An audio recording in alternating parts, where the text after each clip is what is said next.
Welcome to Politically Speaking. I'm Elizabeth Bennion, Chancellor's Professor of Political Science and Director of Community Engagement at Indiana University, South Bend. In March of 2022, Chris Lowery took over as Commissioner for the Indiana Commission for Higher Education. In his role, Commissioner Lowry has focused on increasing college readiness and affordability and addressing a noticeable decline in the percentage of Hoosiers attending college. Joining us today is Commissioner Chris Lowery. Thanks for joining us. Elizabeth, thank you. I'm delighted to be here. Now, I want to start by asking you what led to this position? How do you find yourself as Commissioner of Higher Education? You know, my 89-year-old mother is probably asking that. Yeah, I've had a circuitous route in my professional side of my life. I had been serving for 6 years as Senior Vice President of Workforce and Careers at Ivy Tech Community College. Prior to that, I had come from private industry working for a publicly traded Hillenbrand here in Indiana. All of those things, one led to the other. Hillenbrand, my involvement with Ivy Tech and trying to do some innovative work, led eventually to being recruited by Ivy Tech and then subsequently being recruited by the Commission for Higher Education, now going on about 2 years ago, when my predecessor announced that she was going to be stepping down and moving into something different after about 13 years in that role. So yeah, and I have to admit, when I was first told about this and asked whether I might be interested, I thought, gosh, you know, many years ago I never would have envisioned myself doing this type of work. But I also feel very strongly about some things that we really need to be focused on, like the college going rate. And well, there you have it. Eventually said, yeah, let's talk. Well, let's talk about the college going rate. What are we seeing in terms of that decline? And also, why is it important? Why should viewers care? Thank you so much. This is probably the point about which I've been talking the most in the last year and a half while serving in this role. You know, shortly after arriving to the position a year ago this spring, we were getting ready to produce one of our annual reports. It's called the College Readiness Report, and it's the going rate of youth matriculating from high school to some form of training or education beyond high school. And as I looked at the report and the data that were in it, I started asking myself and then my colleagues, why are we not talking about this? The report showed, you know, some of your viewers may know this, that there had been a 12-point decline from 65 to 53% of our youth going from high school to some post-secondary training or education. Well, and then I looked even deeper into it, and that decline had been going on for 10 years, from 68 to 53. And, you know, the reality is, we can't function well as a civil society without that. And I think that probably sounds lofty to some folks, but it's not. You know, we need a skilled, competent workforce of individuals who can meet the needs of employers, of our communities, but also have a fulfilling life themselves. And, you know, we started really, as we thought about this issue and the challenges that come with it, we started saying, so how can we address that? And I'm sure we'll get, you know, to those ideas and conversations. But a couple of the factors that we really started to focus on were the economic and social outcomes of, you know, greater educational attainment. And very specifically, we started focusing on the differences between having no high school diploma, having a high school diploma, an associate's degree or some college, and a bachelor's and higher. And so what does that look like in terms of the difference for the individual, and then also what that means for society at large? Great question. You know, so for the individual, the primary factors we started looking at were things like unemployment. So the unemployment rate is much lower consistently for an individual with the more education she or he is able to earn. It's consistent, it's regular, and you see it in every set of data. Similarly, the rate of labor participation, so actually being in the workforce and participating, is higher as those levels of educational attainment increase. Similarly, not surprisingly, wages are significantly different. I think in Indiana the wage difference is 84% at the median between a high school diploma and someone with a bachelor's and higher. That's life-changing. Certainly, you know, accumulation of wealth and things like that. But on the other side of this whole equation are the social impact factors. Life expectancy is dramatically different. Someone on average, with less than a high school diploma versus a bachelor's degree and higher, the individual with less than a high school diploma is expected to live 13 years less. Is that difference erased if we take into account socioeconomic status, the income of their parents, Right. and would that be a driving factor or even controlling for that? Do we still see those differences? And I love that question. Yeah, we still see those differences. You know, I'm a firm believer, and the data again show us this, that education and training, you know, I think of it as high school diploma plus, whatever that looks like, a bachelor's degree, industry certification, it leads to just absolutely substantially better economic and social outcomes when doing all those controls, right? And it's the great provider of opportunity, of possibility, of you know, a leg up, if you will. So when people say, well, I just don't think I can afford to go to college or go into that technical program I have my eye on, but I just don't think I can afford it because I need to work. Sounds like your answer is perhaps you can't afford not to? Yeah, thank you. I think you can't afford not to. You know, something beyond the high school diploma. You know, research, nationwide research, whether we look at Pew's research, Gallup, New America, right? So many of them come back to three factors that really influence and guide individuals: the belief that they can't afford it, the career relevance, and quality. Well, I've been making the case to anyone who will listen that in Indiana, we are really fortunate because we have institutions, a variety of public and private institutions that offer very high quality programs geared toward what our economic sectors need, so from a career standpoint. And then on affordability, there are a couple of things that we have looked at that clearly indicate you can get a good deal in Indiana. So a couple of those. Again, about which we don't talk nearly often enough. I've come to say we're going to ditch the Hoosier humility. We should talk about these things and we should brag so our fellow Hoosiers know. You know, Indiana is #1 in the Midwest and 5th in the nation in need-based financial aid. So when we look at individuals who are struggling the most to afford college and may not even look at it because they think they can't because of affordability, we are best in the Midwest, 5th in the nation. You know, now your viewers know that, and not enough Hoosiers know that. And I'm sure we'll talk about it, but we've also been realizing support from the legislature and the governor and others, folks in business, to even increase those levels of need-based financial aid. Couple that with this.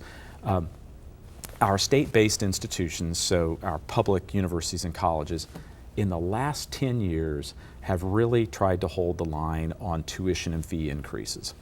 Purdue University has rightfully received a lot of notoriety for what they've done the last 10 years, while the other public institutions have been pulling their weight too. When we look at the last 10 years, Indiana's public institutions are 6th out of 50 states in holding the line. And when we adjust for inflation, even before this growth that we've really experienced in the last year, even calculating before that, adjusted for inflation, tuition and fees are actually down at our public institutions from what they were 10 years ago. That's the kind of message we have to have. Or also that the individual who graduates with a bachelor's degree in Indiana, that if they have debt, it's around $30,000. I'd prefer they didn't have any. Let me be clear.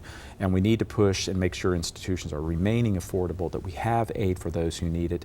But the fact of the matter is, those on average with a bachelor's degree who do have debt, it's around $30,000. That's the price of a new, small, compact vehicle. I think I know which one is the long-term investment there. So we've got to keep the pressure on affordability, but we've got to let Hoosiers know that there are a lot of great options for them from the affordability standpoint. So that $30,000 will come back in the higher income that you talked about, but also that point that you made about adjusting for inflation, those public universities actually have not seen what we hear so much about, this escalation, this exponential increase in fees and tuition for college. That's so much of the national narrative. I think many people here in Indiana believe that's the case, and then it will be out of reach for them. Yeah, that is the narrative we hear. It's, it's on the national stage, whether those are national publications or TV and, other sources of information. In fact, a national author, a writer from a known national publication got a hold of me last fall because he had heard, well, we were making a lot of noise about the college going rate, and he wanted to talk. So I said, sure. And quickly into the conversation, he said, so why do you think people are questioning the value? Why do you think? And I kind of laughed, and he said, what? And I said, you do read your own paper, don't you? I said, I've subscribed to yours and the other leading national newspaper for decades, and the reality is the stories you cast on the front page give me some liberty here. I said, what you cast is that someone has $250,000 in debt, that's what you expect, that is somebody with some weird graduate degree from USC, so let's pick on California, and they can't find a part-time job. I said, that's just not the reality in Indiana. $30,000 or less for debt. The wage premium is 84% in Indiana, high school diploma versus bachelor's degree. All of these different factors, and I went on to explain, our need-based financial aid and so forth. I said, but too many of you are setting that narrative, and while some of those outliers occur, I wouldn't deny that to anyone. The fact of the matter is, Indiana has a good deal. The one other clear data says that it does make sense. The value is there. That's right, Elizabeth. And we found several data points, but this other that I just thought was fascinating. And that is what I consider how the market looks at public and private institutions in Indiana. This surprises Hoosiers when I tell them, but our public and private institutions in Indiana, higher ed institutions, are 9th best in the nation at attracting students from out of state. I believe in the markets. I think the market speaks and says, we have a good value here. Quality, at a good price, all of those things equate to value.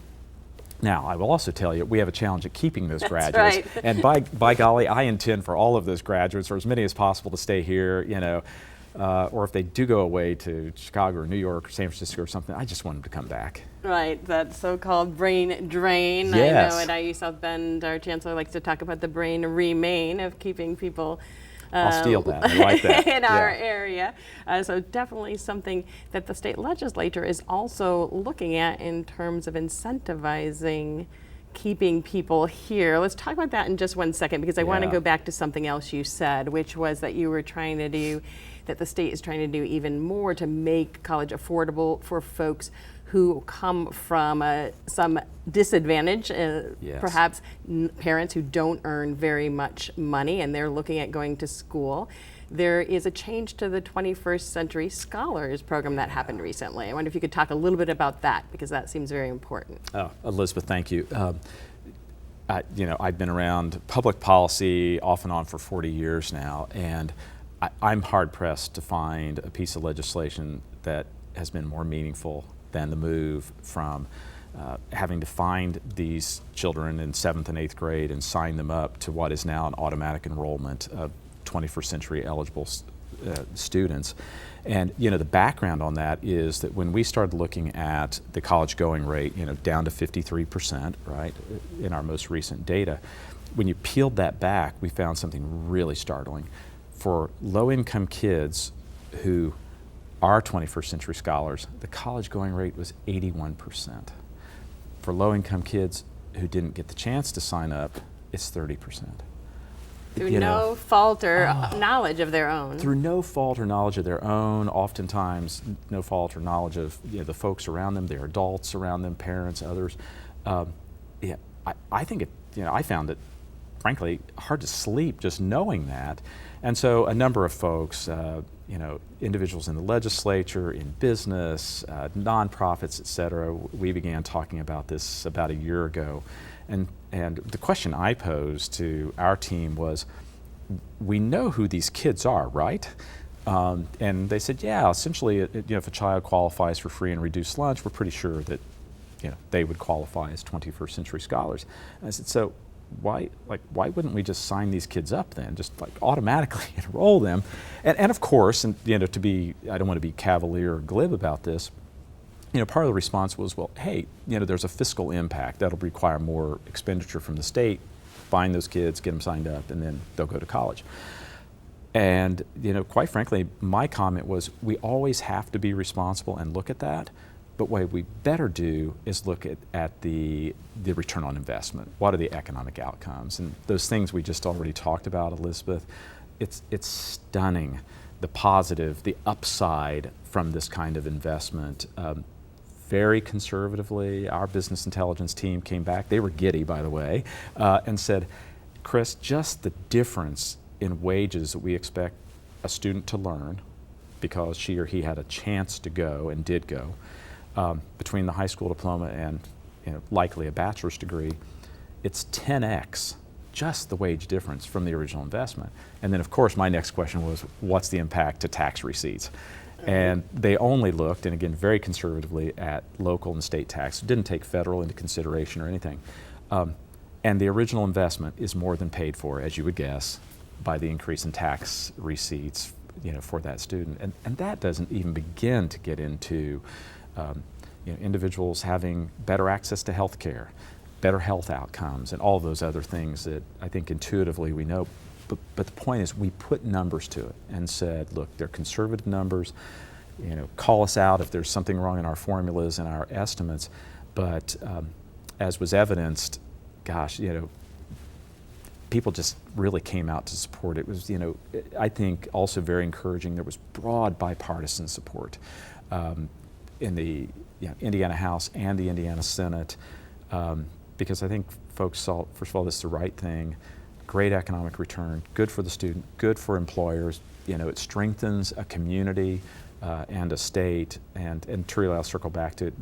Of all my years, this is the piece of legislation I think I look to and say, if that doesn't provide hope for folks, I don't know what does. Like the win-win-win. The people who think it's just good to have that knowledge with the people who want to see the return on investment economically for the state, the folks who want to see better health outcomes, lower incarceration rates, lower infant mortality rates, all of it, that no matter who you were talking to, you could say, yes, this will help to deal with the issue you care about. Yes, this has positive impact all around.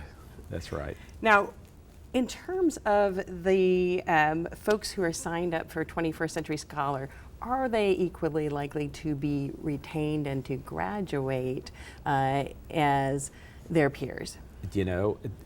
Yes, and a couple of different things. We as an agency, and then a lot of other partner organizations, for years geared our resources toward just finding these kids and signing them up. And so, as an example, at our agency, we have a group of individuals who work with community organizations, with middle and high schools, and a lot of that work had been focused on getting the students signed up. We're shifting the focus, reallocating our resources to say, hey, how can we help these kids be successful? And so we're doing that, first of all, but to the heart of your question, the data tell us, first of all, 21st Century Scholars do go at a much higher rate than their low-income peers who wouldn't have otherwise been signed up, and they have a higher completion rate. Just statistic after statistic, says to us, look, this is good from the start. Getting them going, getting them to persist and complete, and obviously, on the economic side of it, with good and better jobs. I want to talk a little bit about that issue of keeping students in Indiana. Is there any incentive from the legislature to do that? And has anything else changed about the way that institutions will be funded? I love this question. Our team began really digging into last summer and fall, based on a situation assessment, where we thought the big challenges would be for Indiana, for individuals, and for employers and communities with regard to training and education beyond high school. Three primary things stood out to us. Certainly the college going rate, been in decline. What do we do to staunch that and change the trajectory of the slope of that curve? The second one was completion rates. We really need to keep a focus on helping students complete. By the way, Indiana is now 13th in the nation from a completion standpoint. That's good. I want it to be at least top 10. But then the other thing we identified is that when we go back to that number that I mentioned, we're 9th best at attracting students to come to our institutions. Unfortunately, on the other side of that coin, we're 42nd at retaining them. And I think what was, kind of sort of fun for me as I began talking about this information that our team pulled together, people were really surprised. And they said, oh my goodness, you're kidding. And, my response was, look, we don't have ocean beaches, we don't have mountains. I've lived here all but 1 year of my life. I love Indiana. Can't imagine living anywhere else. But if we can attract students here, what can we do to keep them? And so we began talking with leaders of our public institutions, Ivy Tech, Vincennes, IU, Purdue, University of Southern Indiana, Indiana State, and Ball State University, got all 7 of them there, and saying, what are you doing to help keep this talent? What more could we do? And together we went to the legislature, because it was a budget year, and said, we've got some big proposals to change what is called the outcomes-based performance funding formula. What that is simply the accountability and incentive structure for those 7 institutions, saying we want to keep an eye on this and hold you accountable, but also then incentivize you to perform better in that regard. And so now each one of those 7 institutions has, as part of a plan, what they're doing, and they're incentivized on it to help retain graduates. One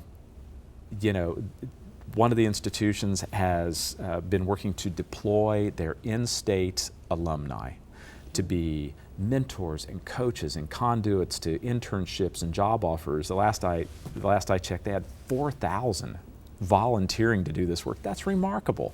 So taking those kind of ideas. I know that Purdue and IU, as an example, when they presented their budgets last fall, and as we got into the legislative session, they had embedded by that time the idea to focus on graduate retention within our state in their strategic plans.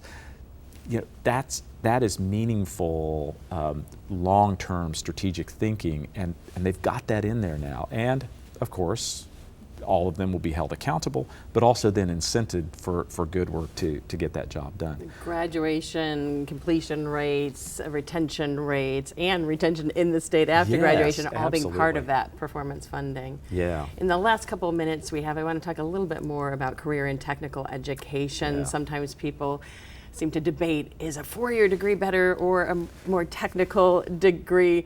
I think I've heard you say both and. Yes, both and, right? Our economy requires of us to not create some false dichotomy, and to recognize that we need all of these skills, all of these capabilities.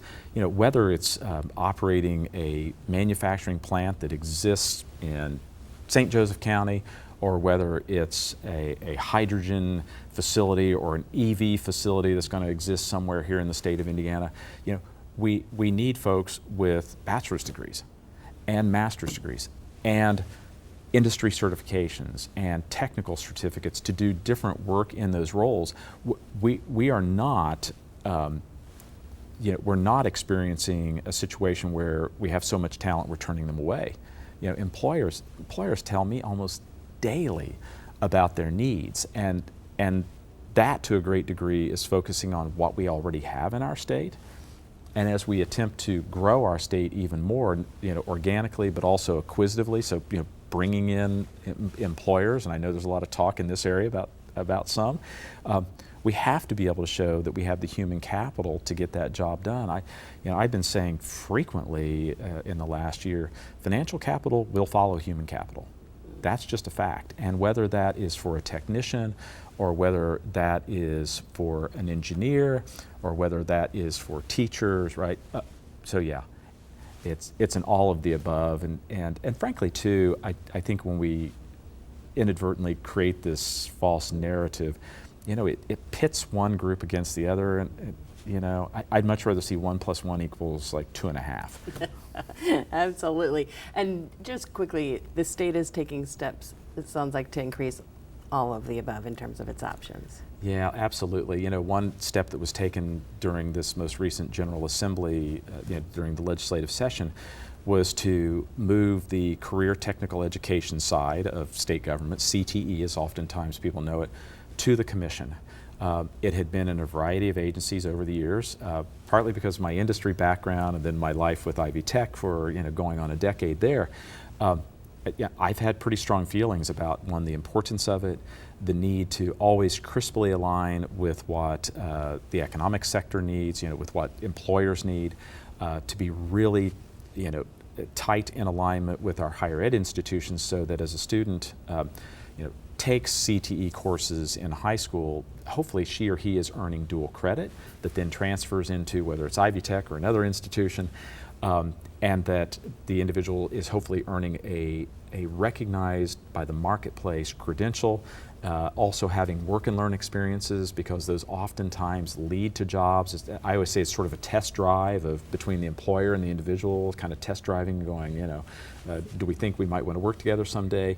And so anyway, that's at the commission now. A lot came in with that. And so that really is going to allow more focus on that, but also as part of that comprehensive package. It is. It has to be comprehensive for individuals in our state and our employers and our communities. Well, unfortunately, we're out of time. I feel like we could go on for many hours more, but we are out of time for this episode of Politically Speaking, and I want to thank our guest, Commissioner Lowry of the Indiana Commission for Higher Education. I'm Elizabeth Bennion, reminding you that it takes all of us to make democracy work. We'll see you next time.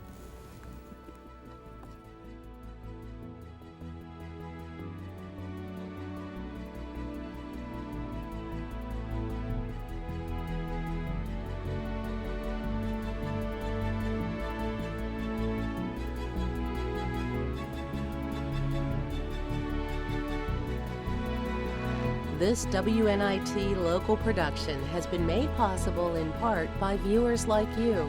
Thank you.